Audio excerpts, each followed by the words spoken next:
ጤና ይስጥልኝ አድማጮቻችን፣ ተመልካቾቻችን እንደምን አላችሁ? እንደምን ሰነበታችሁ? ግርማ ካሳ ነኝ።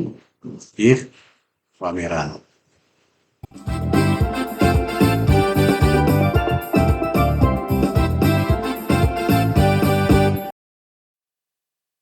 በዛሬው የዋሜራ መርሃ ግብራችን በእስክንድር ነጋ ዙሪያ ላይ አንዳንድ ሀሳቦችን እንነጋገራለን። እስክንድርን የሚቀርቡት ቢመክሩት ጥሩ ነው በሚል ርዕስ ነው እንግዲህ አንዳንድ ሀሳቦችን የምንነጋገረው። ይህ ምንበት ምክንያት ምንድን ነው?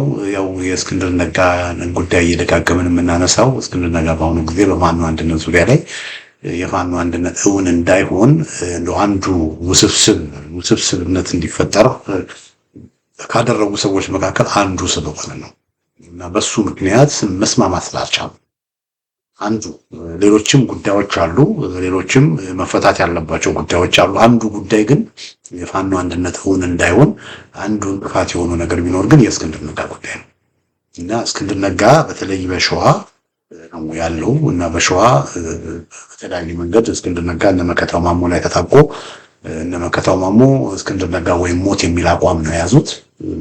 መከታው ማሞ የሸዋ ጠቅላይ ግዛት እዝ መሪ ነው እና መከታው ማሞ እስክንድር ነጋ ምን እንዳደረገለት አላቅም። በጥቅም ይግዛው በገንዘብ ይግዛው ምን ያድርገው አላቅም። እሱ እንግዲህ ያው የሚያውቅ ያውቀዋል።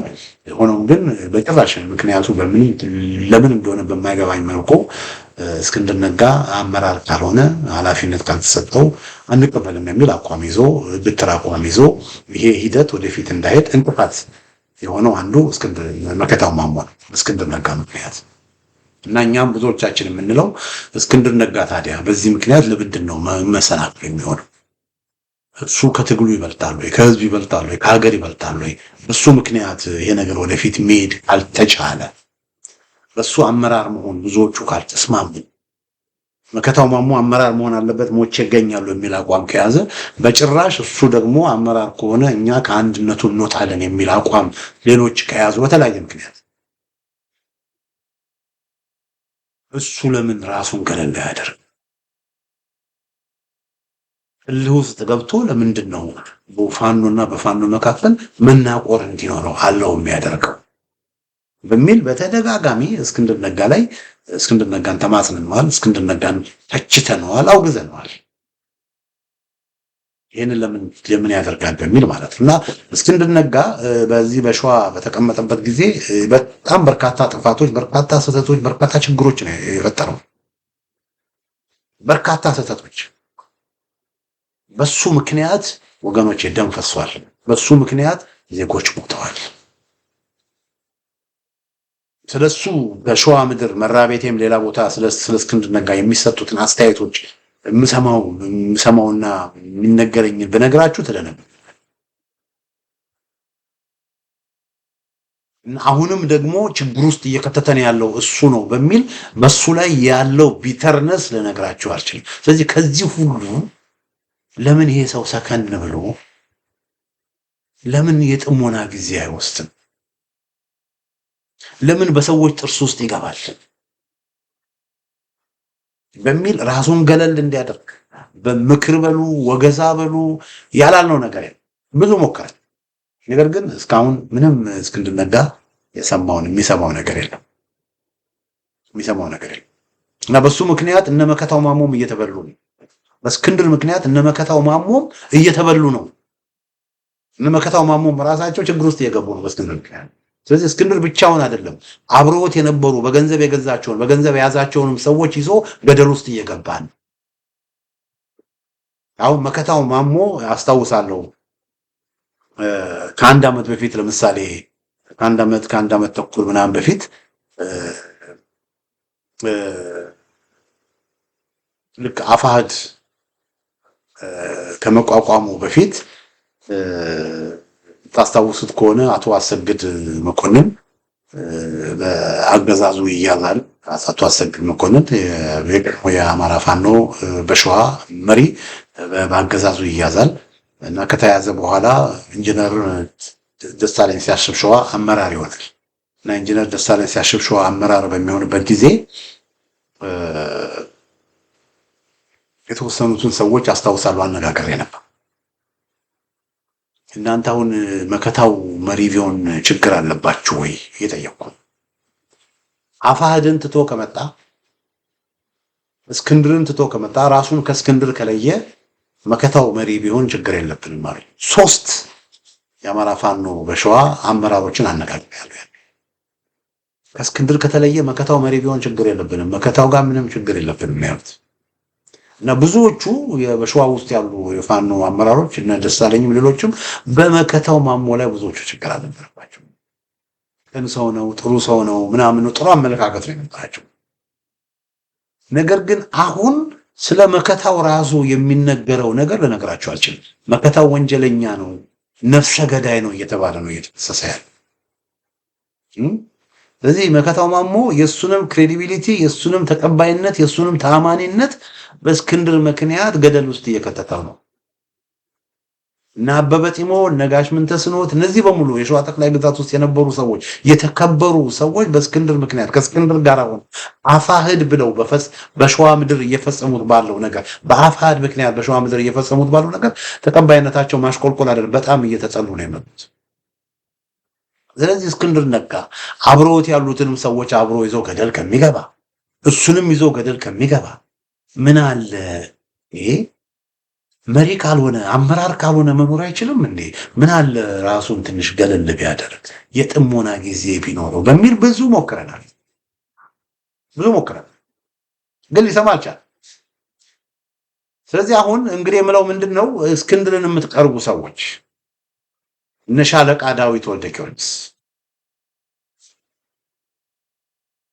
ምከሩት የሚል መልእክት ነው የመጣው። ሻለቃ ዳዊት ወልደ ጊዮርጊስ ለእስክንድር የቅርብ ሰው ናቸው። የእስክንድር ነጋ የአማራ ፋኖ ህዝባዊ ግንባር ብሎ ራሱን ሲሾም በዳያስፖራ እኔን ይወክሉኛል ብሎ የወከለው ሻለቃ ዳዊት ወልደ ጊዮርጊስ ነው። ሻለቃ ዳዊት ወልደ ጊዮርጊስ እስክንድር ነጋ የአማራ ፋኖ ህዝባዊ ግንባር መሪ ሆኖ ከቆመበት ጊዜ ጀምሮ በእስክንድር ነጋ ምክንያት የተፈጠሩትን ችግሮች በሙሉ ከማንም በላይ ጠንቅቆ የሚያውቁ ሰው ናቸው። የእስክንድር ነጋ ወደ ጎን መሄድ የእስክንድር ነጋ ራሱን ወደ ጥሞና መግባት ትግሉን ምን ያህል እንደሚጠቅም ሻለቃ ከማንም የበለጠ ሻለቃ ዳዊት ወልደ ጊዮርጊስ ያውቃል።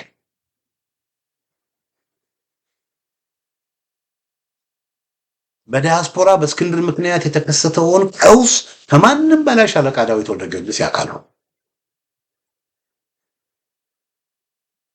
እሳቸው ራሳቸው ከእስክንድር ነጋ ጋር መስራት ስላልቻሉ እስክንድር ነጋ ከሾማቸው ሰው ጋር መስራት ስላልቻሉ እስክንድር ነጋ የአማራ ፋኖ ህዝባዊ ግንባር የሚለውን ትቶ የአማራ ፋኖ ህዝባዊ ሰራዊት ብሎ ሲወጡ በዚህ ሁኔታ መቀጠል አልችልም ብለው አልፈልግም ብለው ከኃላፊነታቸው ጥለው የወጡ ሰው ናቸው። ከእስክንድር ነጋ ጋር መስራት አልችልም። ስለዚህ ከማንም በላይ እስክንድር ነጋን ያውቁታል። ከማንም ነገር ታዲያ እኚህ አባት የአማራ ፋኖ ህዝባዊ ድርጅትን ከአማራ ፋኖ በብሔራዊ ኃይል ጋር ለማስማማት ከሌሎች አባቶች ጋር ሆነው ጊዜና ጉልበታቸውን ጨርሰው ደፋጥና ሲሉ እስክንድር ነጋ መምጣቱ ችግር እንደሚፈጥር ከወዲሁ ተገንዝበው ከወዲሁ ለምን እስክንድር ነጋን በአንተ ምክንያት ይሄ ሂደት እንዲጨናገፍብን አንፈልግም፣ አንተ እዚህ ውስጥ ካለህ አንተ ከገባህ ነገሮች ይቆላለፉብናል ይበላሹብናል እና ባክህ ለህዝብ ስትል ለአማራው ማህበረሰብ ለኢትዮጵያ ህዝብ ስትል ለፋኖ ስትል ባክህ ለጊዜው በቃ ራስህን አግለል ብለው ለምን አላግባቡትም? አንዱ ሻለቃ ዳዊት ላይ ያለኝ ቅሬታ በነገራችን ላይ ይሄ ነው። እስክንድር ሊፈጥር የሚችለውን ችግር እያወቁ ለምንድን ነው ሻለቃ ዳዊት መጀመሪያውኑ እስክንድር መካተት አለብኝ ብሎ በሚልበት ጊዜ ይሄ ነገር ወደፊት ችግር ያመጣል፣ ይሄ ነገር የተወሳሰበ ነገር ያበላሽብናል እና ባክህ ብለው ለምን እስክንድርን ማሳመን አልቻሉ? እስክንድርን ለምን ኮንቪንስ ማድረግ አቃታቸው ሻለቃ ዳዊት? እና አንዱ ሻለቃ ዳዊትን ሞክስበት ነገር ይሄ ነው። እና አሁንም ሻለቃ ዳዊት ቅርበት አላቸው ከሱ ጋራ ይሄንን ነገር እስክንድር ራሱን ሪኪውዝ እንዲያደርግ ቢያግባቡትና ቢመክሩት ጥሩ ነው። ይብቃው፣ በቃ ይረፍ፣ የጥሞና ጊዜ ውሰድ። ከዛ አስፈላጊ ከሆነ ፋኖቹ ካመኑበት ተመልሶ ወደ አመራርነት ይመጣል። በሱ ምክንያት ለምን የአንድነት ሂደት ይጨናገፋል? እርግጥ ሌሎች ምክንያቶችም አሉ፣ ግን በዋናነት በሱ ምክንያት የአንድነት ሂደቱ ለምን ይጨናል? የአንድነት ሂደቱ ወደፊት እንዳይኬድ ለምን መሰናክል ይሆናል? በሱ ምክንያት ለምንድን ነው ሻለቃ ዳዊት ይህንን ነገር እስክንድር ነጋ እንዲያስተካክል የማይነው? ያስታውሳለሁ አንዴ በኢትዮ 360 እስክንድር ነጋ ሲናገር መጽሐፍ ቅዱስ ላይ ያለውን ታሪክ የንጉሥ ሰለሞንን ታሪክ ጠቅሶ ነበር። መጽሐፍ ቅዱስ ያነባል። በነገራችን ላይ ጥሩ ነው መጽሐፍ ቅዱስ ማንበብ፣ የእግዚአብሔርን ቃል ማንበብ ጥሩ ነው።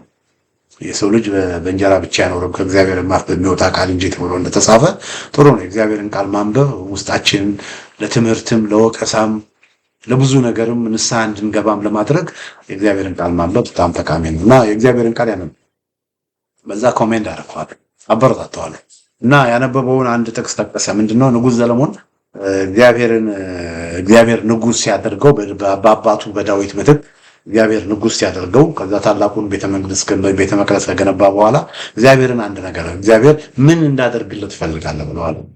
ምን እንዳደርግልህ ትፈልጋለህ ሲለው ይሄንን ህዝብ ማስተዳድርበት ይሄንን ህዝብ መገዛበት ጥበብን ስጠኝ አለ ሰለሞን እና እግዚአብሔርም ጥበብን ሰጠ።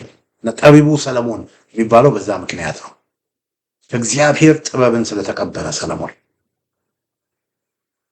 እና አንድ ቀን ሁለት ሴቶች በአንድ ቤት የሚኖሩ ሁለት ሴቶች ሁለቱም በተመሳሳይ ቀን ልጅ ወልደዋል። ልጆቻቸውን ወልደው አራስ ናቸው ልጆቻቸው። ከዛ ልጆቻቸውን አቅፈው በተኙበት አንዷ በማታ ልጇ ላይ ትንደባለልና ልጇን ትገላለች ሳታስበው። ጠዋት ስትነሳ ልጇ ሞቷል። የዛችኛዋ ደግሞ ልጅ አለ። ስለዚህ ምን አደረገች? ያችኛዋ እንትን ባለች ሳትነቃ የሷን ልጅ እዛ ቦታ የሷን ልጅ እዚያ ቦታ አደረገችና የሞተውን ልጅ ለራሷ ያችኛዋን በህይወት ያለውን ልጅ ለራሷ የሞተውን ወደዛ አድርጋ ትናገረች። ከዛችኛዋ ስትነሳ ልጇ አብሮ እሷ ጋር ያለው ህፃን ልጅ ሞቷል። ከዛ በጠረን ስላወቀችው ይሄ የኔ ልጅ አይደለም ማለች።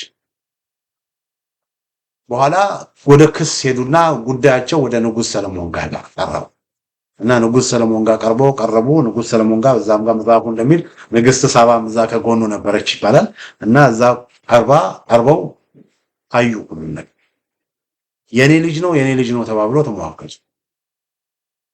ከዛ ይሄ የሞተው ሞቷል፣ ይሄ ያንቺ ልጅ ነው አለ ንጉሥ ሰለሞን። አዎ። ወደዛችኛው አገባ ያንቺ ልጅ ነው? አዎ።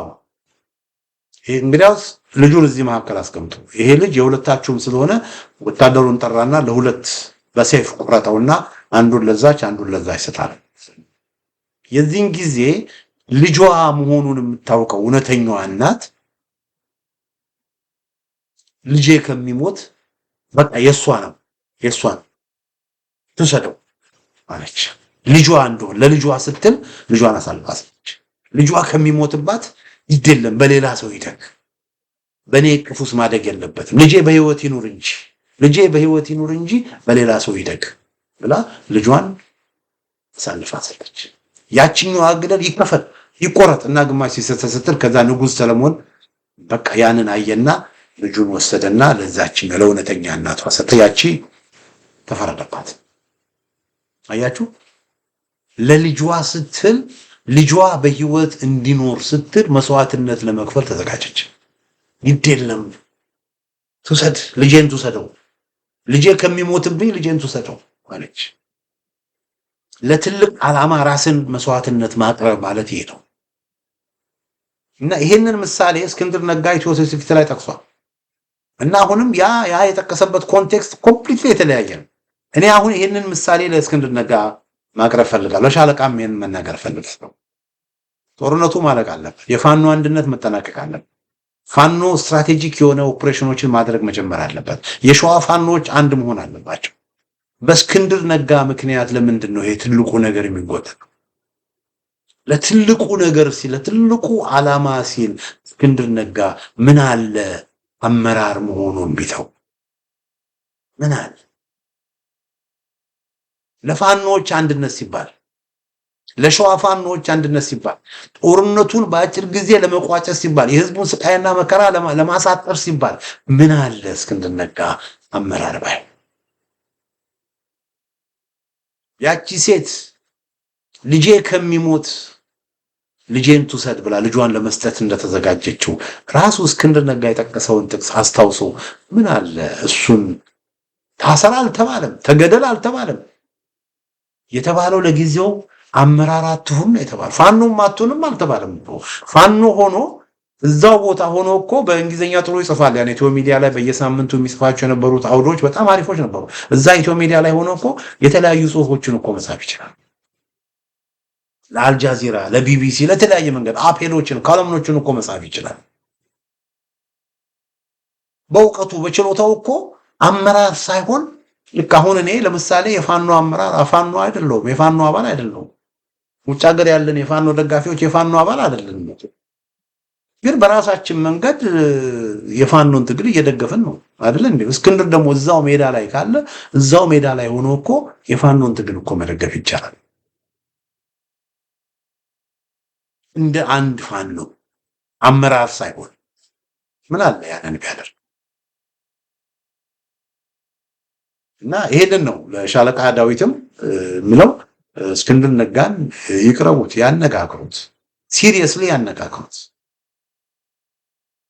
በዚህ ሁኔታ መቀጠል የለብህም እስክንድር።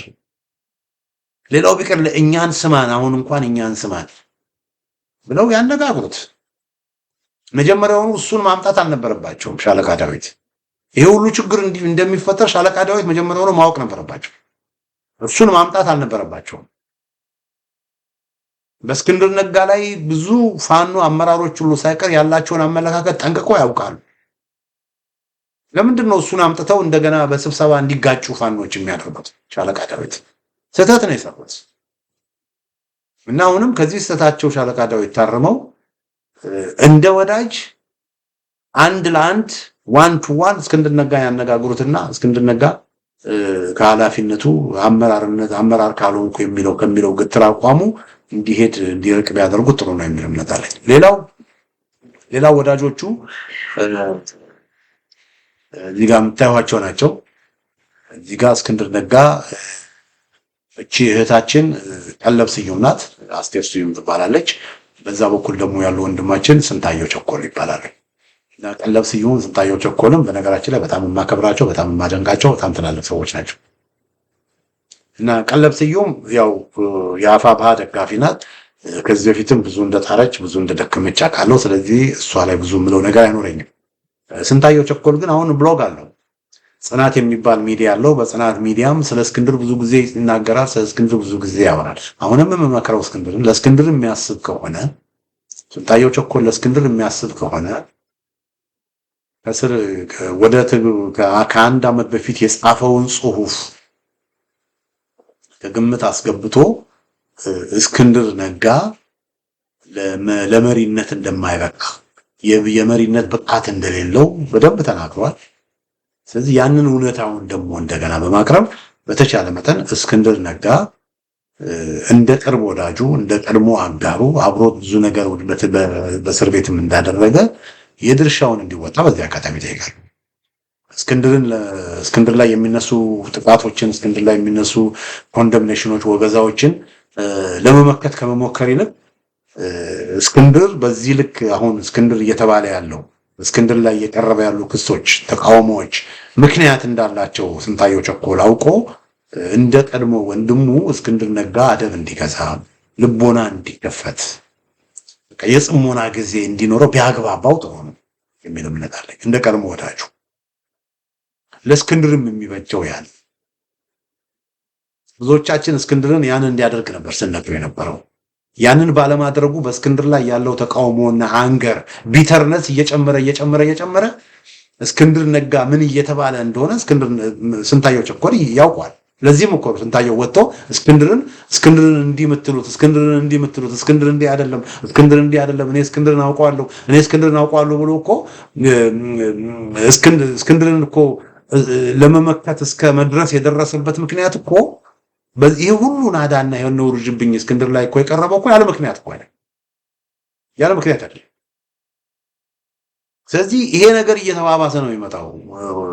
ይሄ ነገር እየተባባሰ በእስክንድር ላይ ያለው ጥላቻ፣ በእስክንድር ላይ ያለው አንገር፣ በእስክንድር ላይ ብቻ ሳይሆን በእስክንድር ዙሪያ ያሉት በነመከታው ላይ በነሌሎቹ ላይ ያለው ጥላቻና አንገር እየጨመረ ስለሆነ የሚመጣው መጨረሻው መጥፎ ነው የሚሆነው።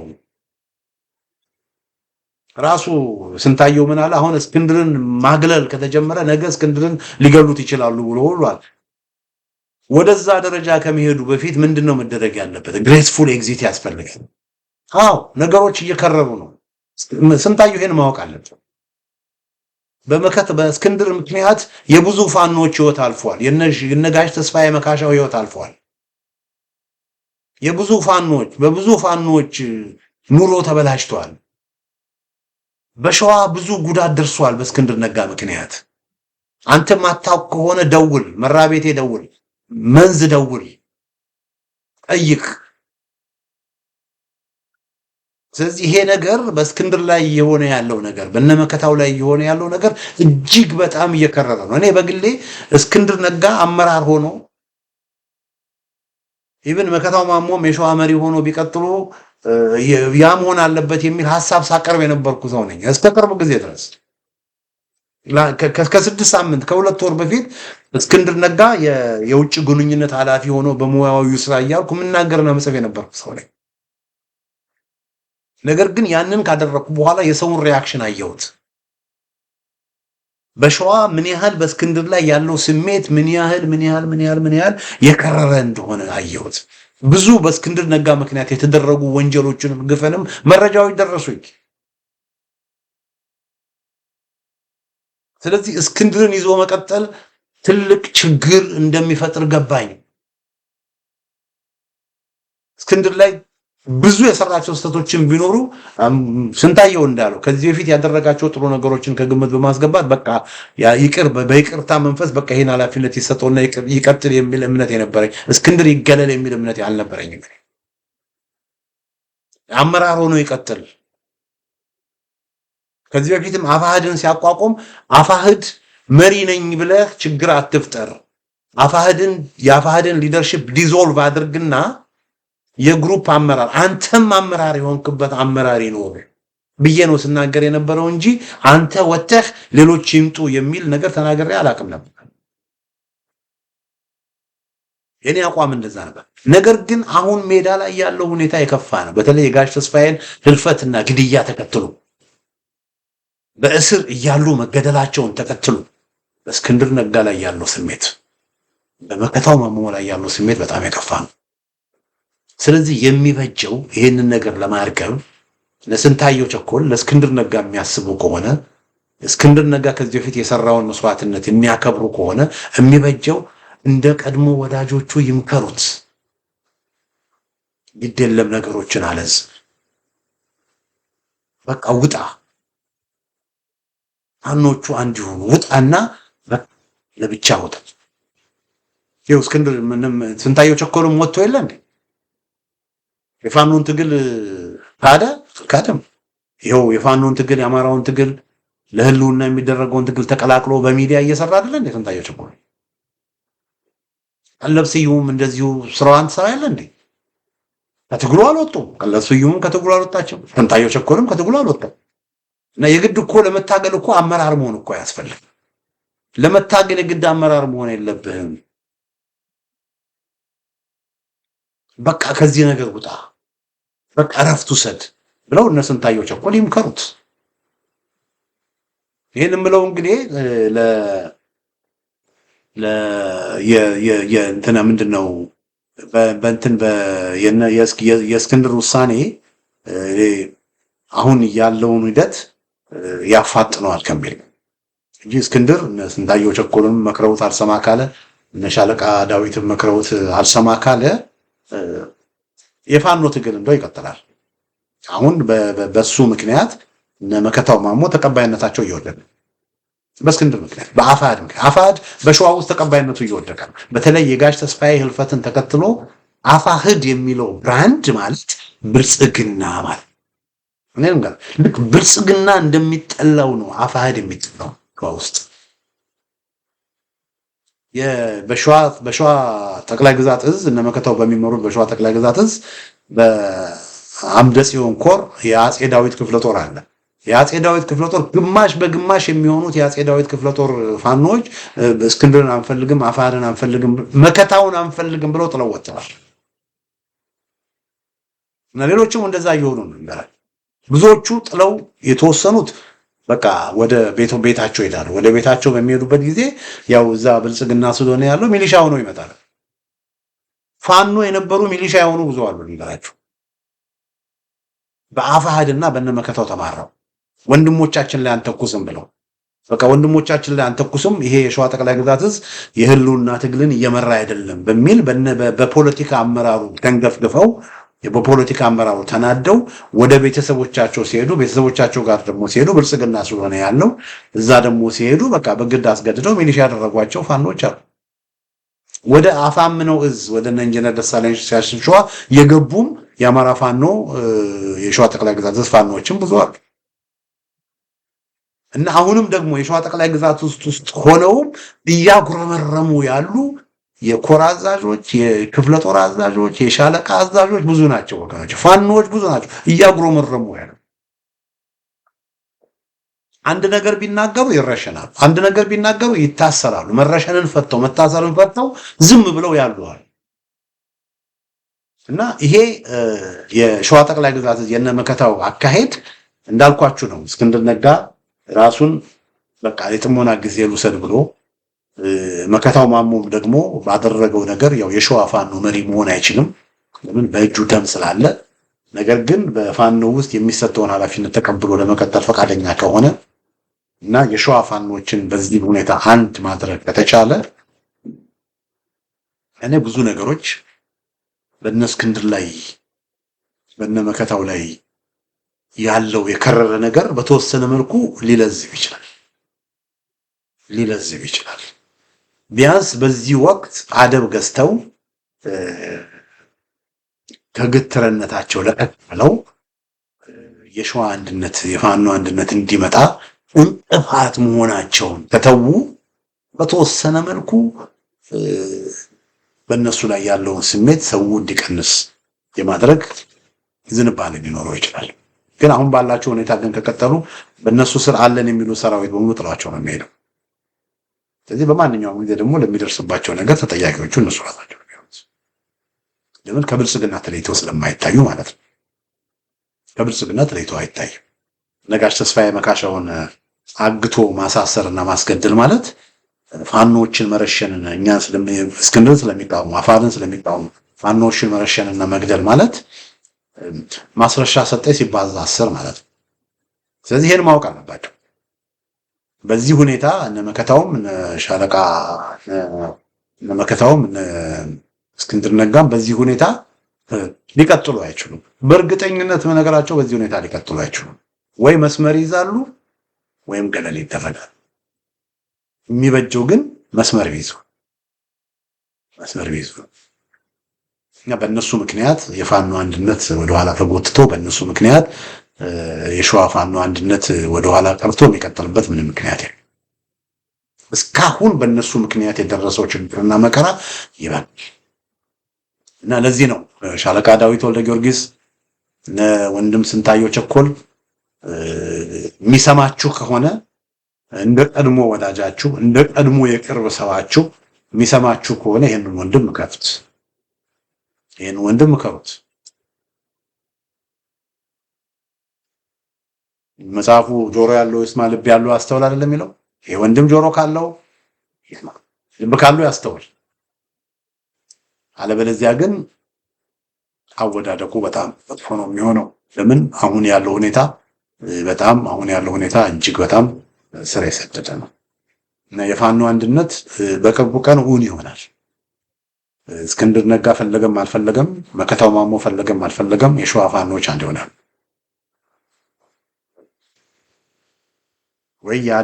ወይም ለዛ አንድነት መሳካት የድርሻቸውን ሚና ተወጥተው አንድነቱ ይሳካል፣ ወይም ደግሞ ተገፍተው አንድነቱ ይሳካል።